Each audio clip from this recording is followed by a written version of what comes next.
Hi guys, நான் தான் பரேசாலம் பேசுகிறேன். ஆம்பூர் ஹார்ட்ஸ்மேன் யூடியூப் சேனல்லேருந்து. ஆக்சுவலி நம்ம டீம் வந்து குஜராத் போயிருக்குங்க, குதிரை பர்ச்சேஸ் பண்ணுறதுக்காக போயிருக்காங்க. அங்கே தான் இந்த குதிரை பார்த்துருக்குறோம். அங்கே வந்து இந்த கத்தியவார் பெண் குதிரை விற்பனைக்கு வந்துருக்குங்க. இதோட ஹைட் வந்து 60 இன்ச்சு ஹைட் இருக்குங்க. கொலாம்பு சேர்த்து சொல்லின்னு இருக்கோம். 60 இன்ச்சு ஹைட் இருக்குங்க. வயசு வந்து இந்த குதிரைக்கு 5 வயசு இருக்குங்க. 6 வயசு அப்படின்னு சொல்ல கணக்கு வச்சுக்கோங்க. இந்த குதிரைக்கு வந்து கருப்பில் பஞ்ச் கல்யாணுங்க. 4 கால் வெள்ளை, ஃபேஸில் வந்து வெள்ளை வந்திருக்கு, பால்டு ஃபேஸில் வந்திருக்கு. ஃபுல்லாக வெள்ளை வந்தால் பால்டு ஃபேஸ் அப்படின்னு சொல்லுவாங்க. இந்த பெண் குதிரைக்கு வந்து ஒரு கண்ணு வந்து வெள்ளி கண்ணு, இன்னொரு கண்ணில் வந்து கருப்பு கண்ணு வரும். பட் வந்து அதில் வந்து வெள்ளை கொஞ்சம் சேர்ந்துருக்கும். ஸோ அது வந்து கணக்கு வந்து 2 கண்ணு வெள்ளி மாதிரி தான் வரும். பட் ஒரு கண்ணு அப்படின்னு கூட வச்சுக்கோங்க.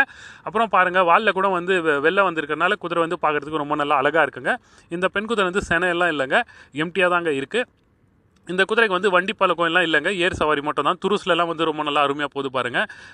கேலாப்லேயும் போகும், துருஸ்லேயும் போகுங்க குதிரை. சின்ன பசங்க லேடிஸுங்கெல்லாம் உட்காந்து துருஸில் ஓட்டணும், வயசானவங்கெல்லாம் ஓட்டணும்னா இந்த மாதிரி வந்து துருஸில் போகிறதுக்கு நல்லா இருக்குங்க இந்த குதிரை. இந்த குதிரையோட விலை சொல்கிறது வந்து